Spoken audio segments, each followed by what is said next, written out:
Welcome to the IVF Journey with Dr. Michael Chapman, the podcast for couples who struggle with infertility and want to fulfill their dreams of becoming parents. In this podcast, you'll learn actionable strategies to deal with infertility from Dr. Michael Chapman, or Prof as he's affectionately known. Prof is the co-founder of IVF Australia and is a leading Australian infertility specialist who has helped over 3,000 couples realise their dreams of becoming parents. To access previous episodes packed with ideas, solutions and tips that actually work, head over to Dr. Chapman's IVF podcast on iTunes. You can also ask questions by contacting Dr. Chapman's rooms on 1800 111 483 or by emailing him michael.chapman@ivf.com.au. That first cry of a baby born after the long journey of IVF remains one of the most beautiful experiences in the world. As an obstetrician and an IVF specialist, I've had the privilege of experiencing this over many thousands of times in my long career, but I still remain moved by each baby's first cry. It signifies the end of a long journey and the beginning of a new life. This is Professor Michael Chapman, co-founder of IVF Australia and host of the IVF Journey podcast. Thanks for tuning in.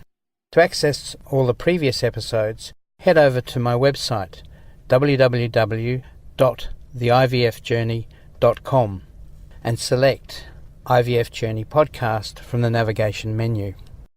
You'll also be able to find the various services that we provide at IVF Australia.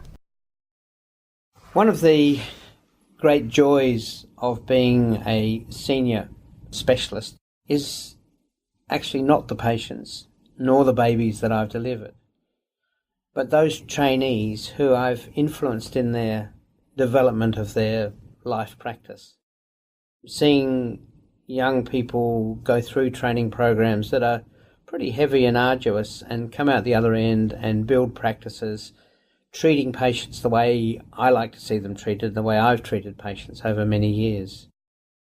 So, I've now probably created or had a hand in creating over 3,000 babies. And obviously that's very important and incredibly satisfying to me. When I look back, it's those 20 or 30 people that I've had a hand in developing their careers that really makes me comfortable that I've done a good job. Today I've got Elizabeth Maxwell. She's one of my doctors who's in her training program for the certificate in reproductive endocrinology and infertility, and that's a training program for those doctors who are going to become the leaders in the field of infertility. Around Australia at the moment, there are something in the order of 70 of us who have this qualification. And when you read newspapers and any articles about infertility and the advances that are going on, almost certainly you'll be one of us who telling the world about these advances. Elizabeth is in the early stage of this. She's done 1 year out of her training program. She's already done 6 years to become a specialist in obstetrics and gynecology. That's after doing 6 years of undergraduate training and some junior doctor training. So it's a long road to become an infertility specialist who's properly trained. So Elizabeth, welcome. And tell me what it is that drove you to move not only through general training, but now on to becoming an expert in infertility. Okay, well, I think I went into obstetrics and gynecology because I loved that it was a good balance between surgery and medicine. But also I loved the obstetrics part of it. I loved looking after women while they were pregnant, delivering the baby at the end and, completing that journey with them, I suppose. However, I sort of began to get a lot more interested in what happened before I saw them in the antenatal clinic. So generally we would see them in early pregnancy, but probably not around till 12 weeks. And, I think I started becoming interested in going into infertility training and doing the CREI subspecialty program. because I was just so fascinated with the science. I just find it amazing that the body is capable of producing a baby, and the whole science of sperm meeting egg, of cells forming and then dividing and forming a baby that will be born 9 months later as a proper human being, I find absolutely fascinating. And working in infertility, you get to be there right at the start of that. And, I also suppose that you do feel like you're helping people achieve a pregnancy, and that's something that's really rewarding. Yeah, so doing that creation to delivery is an amazing track going down with a patient. It's incredibly emotionally rewarding. To be honest, I've stopped delivering babies now, but I still do a lot of IVF. But, I still remember even, 2 years, 3 years ago when I stopped doing obstetrics, my last delivery, it was a patient that had been trying for 3 or 4 years to get pregnant, and here I was holding her baby in my arms, and they were crying, so was I. It's fantastic. The science is amazing. It moves forward all the time. That's one of the joys of this area. So learning more and more about what stops things happening, what can make things happen, is part of it. Is there anything specific that you have sort of latched onto? Look, I think I'm at the stage where everything that I'm learning about is really fascinating to me. And I'm not just saying that because you're my training supervisor. Of course you did. Of course you did. Honestly, like I go to the conferences and things like that and find out about all these different things that people are researching, and I find it absolutely fascinating. And as you say, it's an area where new things are being discovered all the time, and there's been incredible advances and improvements in success rates, and to be a part of that's really, really exciting. I think, I haven't quite narrowed down exactly what area within infertility or reproductive medicine I want to go into yet. But at this stage, I'm still keen on it all. Very good. One of the things that you've achieved, which I will never achieve and never have achieved, is actually having a baby yourself. That happened about 9 months ago, and I'm sure it had an impact. Yeah, it has actually. Look, it has definitely in obstetrics, but also, which I still do as well, but also in my day-to-day life in our infertility clinic.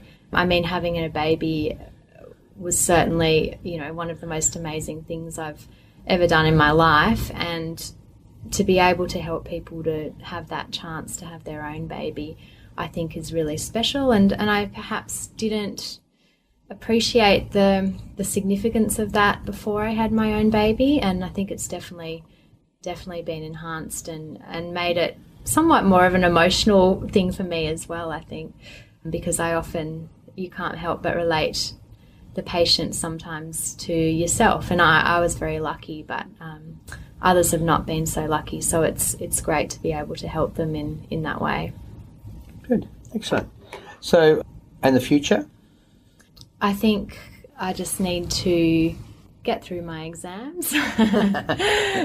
We don't make those easy, I know, but that's because we have a very high standard and expect it of people, whether to be who are the leaders in Australia of fertility field.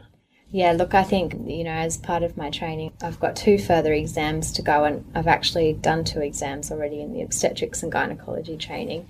So that is going to require a lot of study, but it's also a lot just learning from patients that you see, and working and picking up on things from people like Prof Chapman.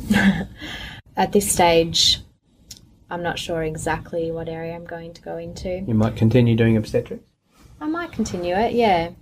I find it really rewarding, and, particularly as you said, to look after them from conception right and through until delivery, I think is a very rewarding thing.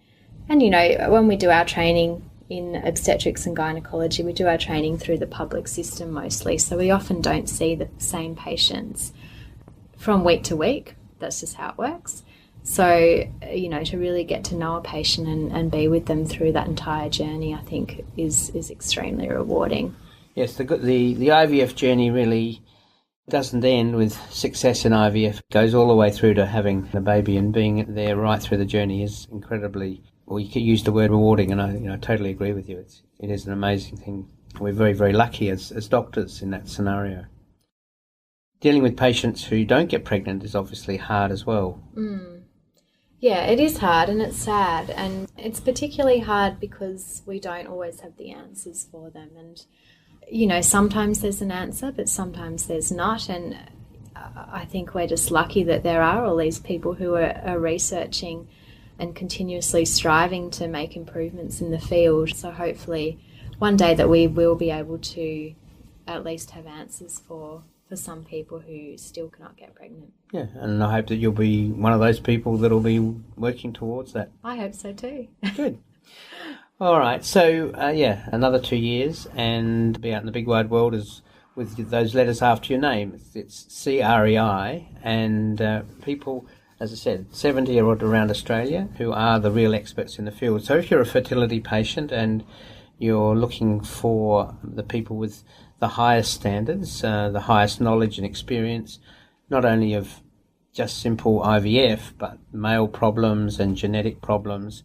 That's what we're trained for, and it's worthwhile finding one of those if you're not getting what you want from your fertility specialist, who may just be a generalist with experience. Some are good and some are very, very good. But the CREI does say that we have been properly trained. So, thanks, Liz, and we will talk again soon, I'm sure. No problems, thanks. And don't forget that you can access all the previous episodes by going to our website, www.theivfjourney.com, and select IVF Journey Podcast from the navigation menu.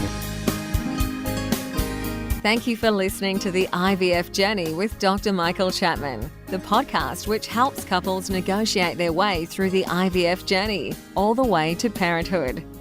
You can also ask questions by contacting Dr. Chapman's rooms on 1800 111 483 or by emailing him michael.chapman@ivf.com.au.